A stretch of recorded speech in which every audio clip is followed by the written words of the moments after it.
نو استدراج دا په لغت کې په دمه دمه باندې بره خطو ته یا په دمه دمه باندې کته راکوزېدو ته ویلی شي. په لغت کې استدراج په دمه دمه باندې بره ختل یا په دمه دمه باندې کته راکوزېدل دې د استدراج ویلی شي. موږ چې سټپ بای سټپ نو دې د استدراج ویلی شي. او په اصطلاح د شریعت کې استدراج دې ته ویلی شي چې یو بنده ګناهونه کوي، ظلم کې لګیا دی او د هغې باوجود په الله جل شانه رحم کوي، په ده باندې د الله نور رحمتونه راوریږي. نو دې ظلم کوي او ګناهونه کوي او د هغې باوجود په د دنیا فراخي را روانه ده، مال زیاتیږي، عزت زیاتیږي، عهده زیاتیږي او دې نور چې کوم دی په ظلم کې لګیا دی، ظلم او دغه رنګې جبر، دغه رنګې چې کوم دی د الله نافرماني کوي او دا د برې نه به الله پاک د رحمتونو باران کوي. او چې کله دا کوي نو فوراً الله راونیسي. یعنې دې کې لګیا دی، ګناهونو کې لګیا دی، د الله په بغاوت کې لګیا دی، ظلم کې لګیا دی، د الله په مخلوق باندې ظلم کوي او دې ظلم کوي او الله به د برې نه د رحمتونو باران کوي. دې ظلم کوي، الله په د سر دړ قدرې نه راولي، الله به تکلیف نه راولي دنیا کې چې دې د دې نه توبه وباسي. نو د ظلم شروع کړل، د الله نه بغاوت شروع کړل، د الله نه فرمانی شروع کړل، د هر څه باوجود په الله د بارن د رحمتونو باران کوي. او تر کومه پورې؟ تر مرګ پورې په د باندې سخت نه راځي، تر مرګ پورې د توبې مکمله ونشي، فوراً په مرګ راشي، مړ شي، په دغه حالت کې مړ شي. او نبی علیہ السلام فرمایي چې کوم حالت کې یو انسان مړ شو په دغه حالت کې به الله مخې ته ودرېږي. د قرآن تلاوت یې کوو، مړ شو، نو چې دې د قرآن د الله مخې ته ودرېږي دی به د قرآن تلاوت هم کوي. په ګولۍ باندې ولګېد میدان جهاد کې، دته شهادت نصیب شو، نو دغه شان د وینو څښا به الله ته ودرېږي. او الله مکه د چې کوم دی د شپې فلم کتو په دغه ټایم کې مړ شو، نو دغه شان به الله ته ودرېږي. نو کوم حالت کې انسان مړ شو په دغه کې به الله ته ودرېږي. نو دې د استدراج ویلی شي په شریعت، په اصطلاح د شریعت کې چې دې ګناهونو کې مشغول دی، خو الله پاک په دنیاي سخت نه راولي او په دغه کې ګناه کې مړ کړي. د دې وجې نه حضرت عمر رضی الله عنه د استدراج نه دعا کوله چې الٰه العالمین ما د استدراج نه وساتې، د دې نه ماله پناه راکړي، په ما باندې حالت را نشي. نو دا قسمه استدراج دا الله پاک په کافرانو باندې راولي او په بعضې ګنهګارانو باندې هم راولي. تاسو به لیدلي بعضې خلک هغې څومره چې ظلم زیاتي شروع کي، ظلم زیاتېږي او هغه ظلم کوي، دومره به د الله رحمتونه د برې نه راولي. الله رحمتونه دا استدراج دی.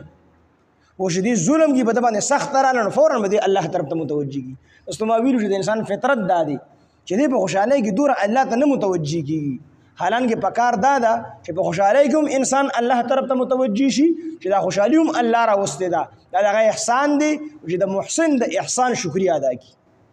او دغه رنګې په تکلیف او غم کې هم الله طرف ته چې کوم دی متوجه کېدل پکار دی. حدیث مبارک کې راځي چې کوم سړی په خوشحالۍ کې الله یادي او دی الله طرف ته متوجه، بیا د تکلیف ورسی چې کله د تکلیف ورسی فرشتي وي یا الله اشنا आवाज دی چې د کمزوري بنده دی را رسېدلی دی، الله فوراً مدد فرمایي. نو الله مدد فرمایي. یو سړی په خوشحالۍ کې الله نه یادي او د باندې ته تکلیف ورسېدو نو فرشتي وي څه ناشنا आवाज، دا आवाज خو چېرته موږ د سره اورېدلی نه. خو پکار دا ده چې په خوشحالۍ کې هم انسان الله پاک یاد کړي او په غم کې هم یاد کړي. خو عام طور فطرت ته انسان دا دی چې دته کله تکلیف ورسي دی الله را یادي. تاسو ما ویلو چې کافرانو هم د کشتۍ به چې د چپو ګډه وډه واغېستله نو دوی به صرف الله جل جلاله ته آواز کوه، خپلو بوتانو ته بیا آواز نه کوه.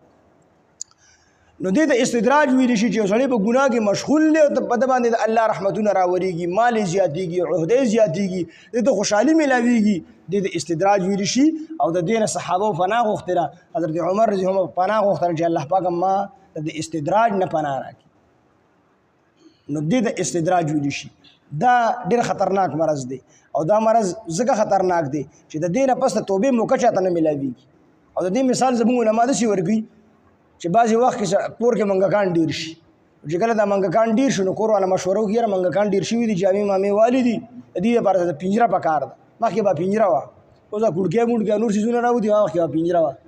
نو پای کې د دنه سموسه کې دي پکوړه کې دي پراټه کې دي او دا منګک چې کوم دی د هغه ځای نه ګوري چې یاره ښکار مې مونته دی نن مې کولمې ښه غوړي شي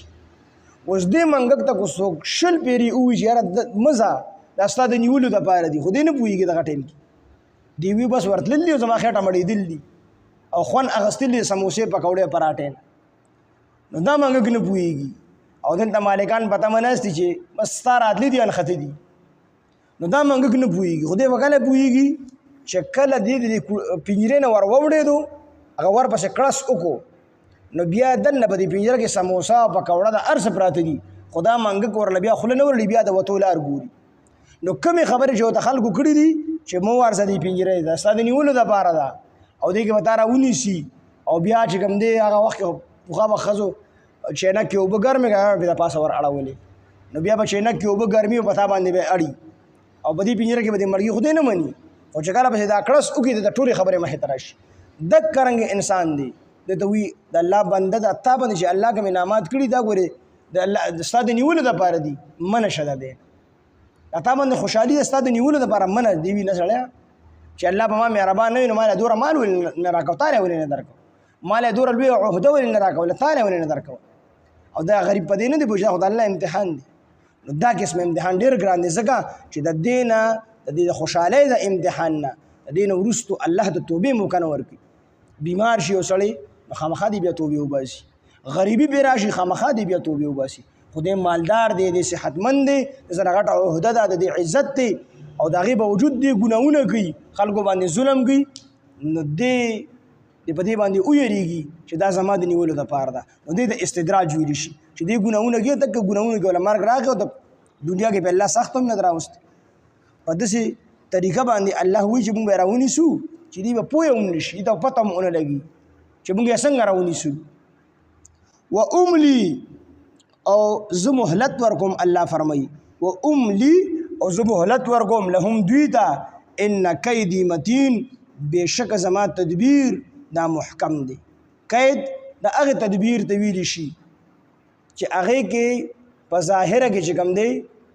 په هغې کې رحمت په نظر راځي پټ پکې د الله غضب او قهر پروت دي په ظاهر کې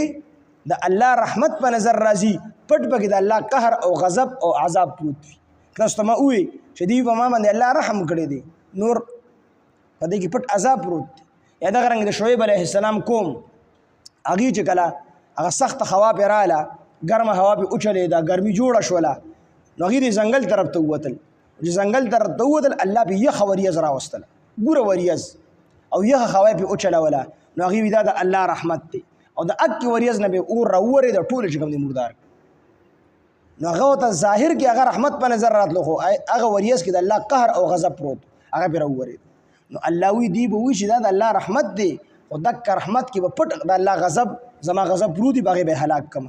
نو ان کیدي بېشکه زما تدبیر متین دا محکم دی